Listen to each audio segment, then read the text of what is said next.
Horror comedy ફિલ્મો આપણે ગુજરાતમાં નથી બનતી. ગયા વર્ષે ચમકુડી, પછી આ વર્ષે ફાટીને, કારખાનું જેવી ફિલ્મો આવી અને એક ક્રેઝ બન્યો લોકોમાં ફિલ્મો જોવા માટે, હોરર કોમેડી ફિલ્મને સપોર્ટ માટેનો. મતલબ કે ફિલ્મો ચાલી.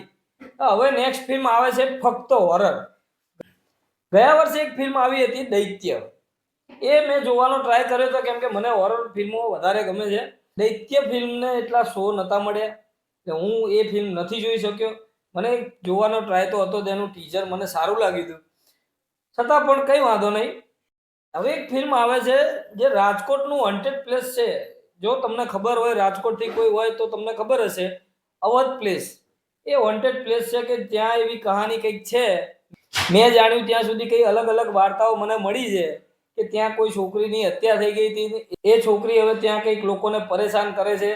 સૂર્યાસ્ત પછી ત્યાં લોકો નથી જઈ શકતા. આવી બધી આપણા ભારતમાં પણ ઘણી બધી વોન્ટેડ પ્લેસ છે જ્યાં લોકો અને સરકારે પણ અમુક જગ્યાએ બેન મારેલો હોય છે. અહીંયા પણ રાજકોટની અંદર એવું વોન્ટેડ પ્લેસ છે. એના ઉપર એક ફિલ્મ આવી છે કુલદીપ ગઢવી, જે આપણા એક્ટર પણ કહી શકાય ને એક રિવ્યુઅર પણ કહી શકાય.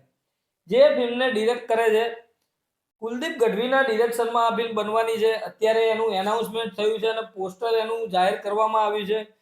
પોસ્ટર પરથી ખાસ કંઈ ખ્યાલ નથી આવતો શું હશે, પણ આપણને ફિલ્મની સ્ટોરી ખબર પડી ગઈ છે કે આ રાજકોટના વોન્ટેડ પ્લેસ પર આખી સ્ટોરી ફિલ્મની થવાની છે. આ માટે હું એક્સાઇટેડ છું. જોઈએ ફિલ્મનું પોસ્ટર હજુ આવશે, એના ટીઝર આવશે, ટ્રેલર આવશે. ટેકનિકલ રીતે સારું બનવું, બીજીએમ સારું હોવું જોઈએ. આ બધા મુદ્દાઓ, ટેકનિકલ પાસાઓને ધ્યાનમાં રાખીને આ ફિલ્મ બનવી જોઈએ. કેમ કે હોરર, ફક્ત હોરર બતાવી રહ્યા છો, કોમેડી ફિલ્મની અંદર નથી.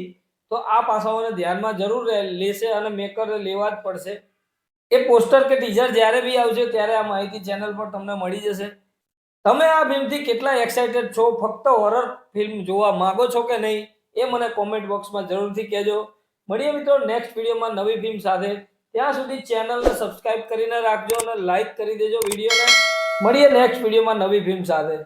સિનેમા.